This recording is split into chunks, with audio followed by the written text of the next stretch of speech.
Hi, everyone. I am Mrs. Brown. I am one of your third graders teachers this year. Um, I will be presenting this evening. We thank you so much for choosing the digital option of our back to school night. This is the same information that Mrs. Davis and I will be sharing in the in-person session. You'll just be seeing me in this digital presentation, but Mrs. Davis and I made this presentation together, and we will be presenting the exact same information in this video as we will at back to school night. So do not feel like you need to come on back to school night as well after you've watched this video. But if you do have any questions after watching this video, we'll definitely have a way, and we'll explain that later, of how you can get your questions answered. But again, thank you so much for doing this digital option so that we're able to have a little bit more safety in our school as we try to social distance and keep everyone healthy during this time. This During this presentation and at back to school night, we'll be talking about the following different topics, and we'll make sure that we hit each of them. This right here are some links to some videos at the live back to school night in person. We will show the videos, but you can watch these on your own time. They are in the email that we sent you this video in as well. Please feel free to hear from the superintendent and some other members of Loudoun County Public Schools. Just wanted to share a little bit about each of the teachers that will be working with your students this year. This slide's all about me. You can see some of my favorite things. You can see the flags at the bottom that represent some of the countries that are important to my family, from the United States to Canada to the Netherlands. I love how Creighton's Corner has so many different nationalities and so many students from so many different backgrounds, and that we can all work together and to be the most amazing group of people that we can. Love the Colts and love all that we're doing here at Creighton. I will be teaching your student reading and social studies and science. And this is Mrs. Davis and her two lovely girls and her husband here on the slide as well. Mrs. Davis will be teaching your students math and writing. We would ask that as we go through the year, if you have a question specific to a math topic that they're going over, or you have a question about a social studies quiz that's coming up, that you direct that towards the teacher that's teaching your student that subject. So any questions related to reading or social studies, if you wouldn't mind sending me that email, and a question that's related to math or writing, to send Mrs. Davis that email, and we'll give you our email addresses at the end of this presentation. That'll just make it a little bit easier and faster for us to get your question answered. But if you email one of us, we're definitely talking together and collaborating with one another to meet your students' needs. So we'll get that email where it needs to go. It'll just be faster if you send it to whichever one of us is teaching the subject in which you have a question. There are two other teachers that are also going to be helping in our classrooms. Miss Millinger, you can see her and her family on this slide. She'll be helping in Mrs. Davis's class, helping us support students that have some needs, and that we can meet them to the best of our abilities when we have multiple people with hands, because there's so many little bodies, and just having an extra set of hands helps us really meet each individual student's needs. In my classroom, we'll see Mrs. Smith. She is one of our EL teachers. You can see her with her family here on this slide, and she'll be providing some extra support in my classroom for students as well. Mrs. Davis and I philosophy on team teaching and just teaching in general is that we truly, truly believe that routine and consistency and high expectations are so important for students. When students know what to expect, when students know what's coming next, when they know that if it's Mrs. Davis or myself in the classroom, it's the same roles, it's the same routine, whether they're doing math, but they have their routine. When I come in, they're doing reading, they have their routine, but we have similar expectations, and the students know that it's not a surprise. They know what's expected of them. They know that we love them. They know that we support them, but we also want them to be trying their best and being proactive and working hard. We really want to help your students be the best that they can be, and we'll do that together, and we'll do that with you as well. As you probably know by this point, Creighton's Corner is a Leader in Me school. This is a huge philosophy of education here at Creighton's Corner. We focus on leadership through the 7 habits of happy kids. Our school vision and school mission is on the slide. We truly, truly look every day to bring out the leader in every colt in some way every day. Our leadership binders this year will be digital. We look forward to sharing those with you as we think about our leadership in our school, our leadership at home, our leadership beyond in our community.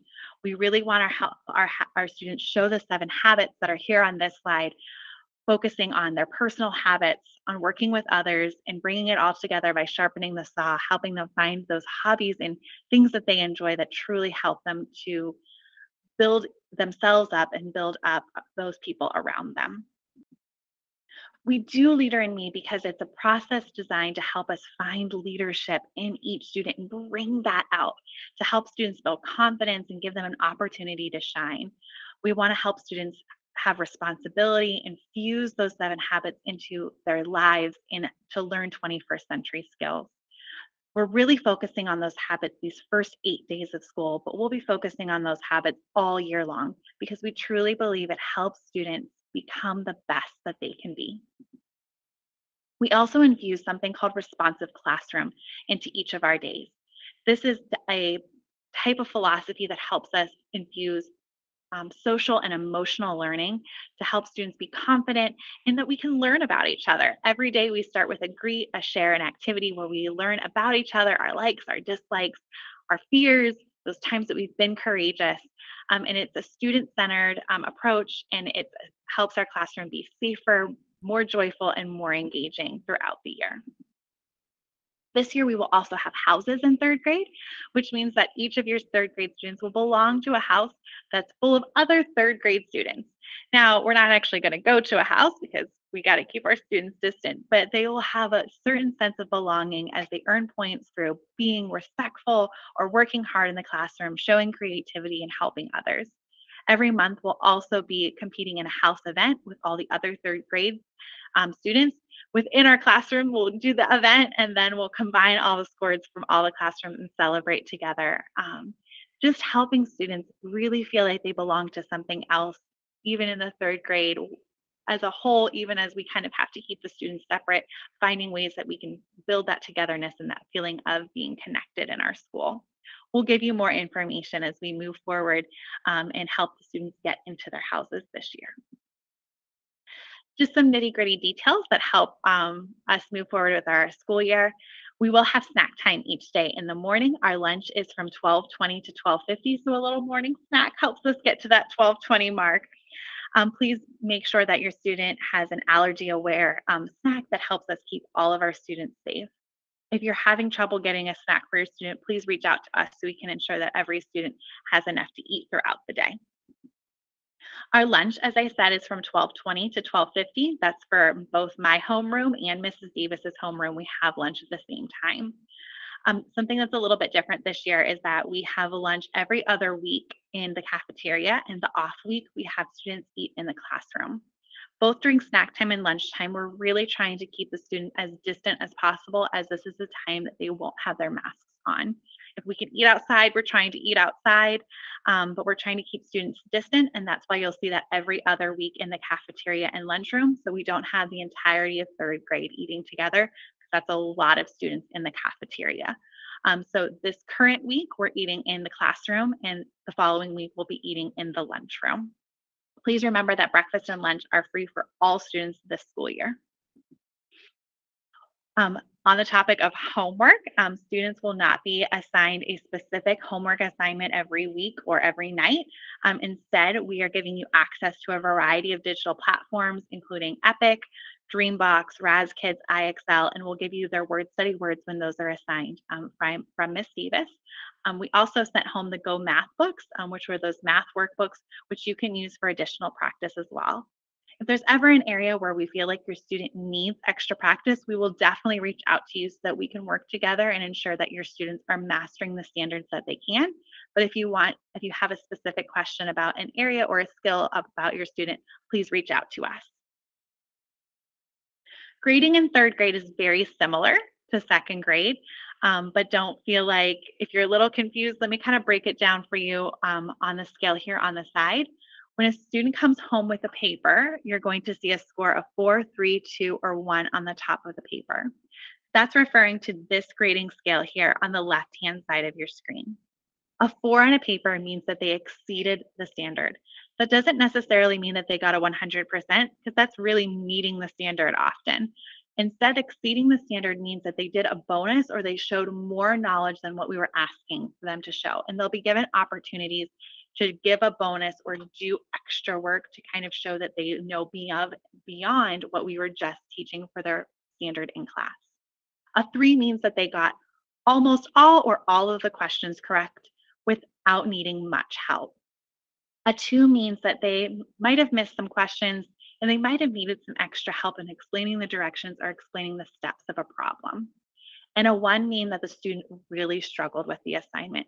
They got extra help and they're still not quite getting it yet. They're just not confident in that skill. And it's a skill that we'll continue to work on together. So these are the scores that you'll see kind of on a daily basis, whereas the report card grades will also have an average letter grade.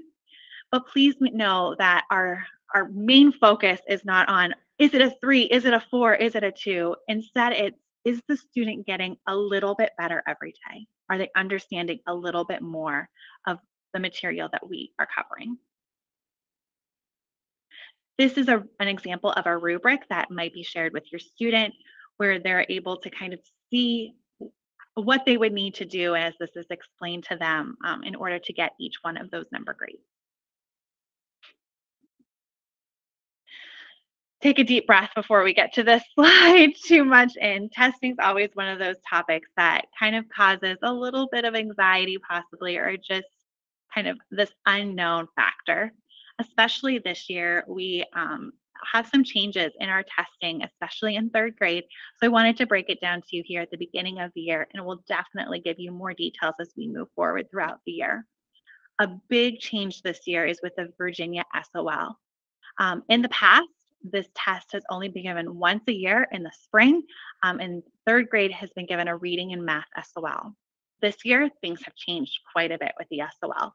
The SOLs will be given 2 times a year, this fall and in the spring, and the scoring has changed as well. Instead of having a student get a pass or a fail score, the SOLs have kind of moved more to the scoring of a MAP test, in that we will be given very specific areas where students know how to do things or still have room to grow. And then at the end of the year, we'll receive a score report that shows whether or not they've made progress in some or all areas. And it will give us a really good idea of where to pinpoint our future skills and what we're practicing. So big changes in the Virginia SOL. MAP testing has stayed essentially the same. We're still taking it 3 times a year. It's still a reading and math test, and it's still more on an international scale. Virginia SOL, only students in Virginia take. The MAP test is an international test, and it kind of gives us a bigger picture of what's going on. You'll notice the third column here is COGAT testing. This is kind of new for us here in third grade because usually students take the COGAT test in second grade, but due to the pandemic, that wasn't possible. We're tentatively planning the COGAT test for October, early November. As soon as we know that date, we'll give it to you so that you can plan accordingly. I'll tell you the truth, the COGAT's kind of new for us here in third grade. We know about it, but the real expert on this is Chrissy Haller. So if you have any questions about the COGAT test, COGAT results, Futura, gifted education, the process of all of this due to the pandemic, I'll be honest, the real experts are not Mrs. Davis and I. The real expert on this is Chrissy Haller, and you can see her email address here on the screen. We'll kind of be able to give you an answer, but if you want a really solid answer, the person who knows the most is Chrissy Haller. So please, if any COGAT, any gifted education, any Futura questions, Chrissy Haller is definitely the person to go to on that. I also wanted to ensure that you had my homeroom and Miss Davis's special schedule. We'll make sure that you get this special schedule every week because I know it's hard to remember which day you need to bring PE shoes or which day they need to bring their library books. So this will be on our weekly newsletter every week, but I wanted to put them here as well so you had their special schedule. Mrs. Davis and I really want to make sure that you have this information on how to best communicate with us. Throughout the day, it's really hard for us to check our email, but that is the best way to get a hold of us. It's just hard for us to check in the middle of a teaching day. So at the end of the day, at the beginning of the next school day, we will definitely make sure that we check our email so that you're able to communicate with us. It can be so, so tricky to you feel like you might be bothering us, you have a concern, you're not sure. Please bring that to us. Please let us know so that we're able to work with you and do what's best for your students. Other ways that we'll be communicating are through Schoology. We have Twitter accounts that help pictures and help you see what's going on in the classroom and parent you. Please make sure that your email and your phone numbers are updated in that so that we're able to get a hold of you and you're able to get a hold of us in a timely manner. This is an example. Please kind of ignore everything that's on here. Don't take it as complete truth because this is an example from last year of a weekly newsletter that we sent home. Just wanted to familiarize you with the information that's on here. Every week we'll give you any important dates, whether that's a quiz, whether that's a school-wide event, so you know what's going on in the school. We'll always give you the specials for the following week, any announcements that you might need to know. And then this week and next week, we'll break down by subject area what we are covering and what's going on in each of the subject areas each week. Thank you so much for joining this digital asynchronous back to school night. If you have any questions and you want to meet with Mrs. Davis and myself, we'll be having a live Q&A on Google Meet at 3:15 on Wednesday from 3:15 to 3:45. Again, please do not feel like you have to come to the in-person event because it's all this information just all over again. But Mrs. Davis and I are so excited to work with your student this year. Please reach out if you have any questions as we move forward. Thank you.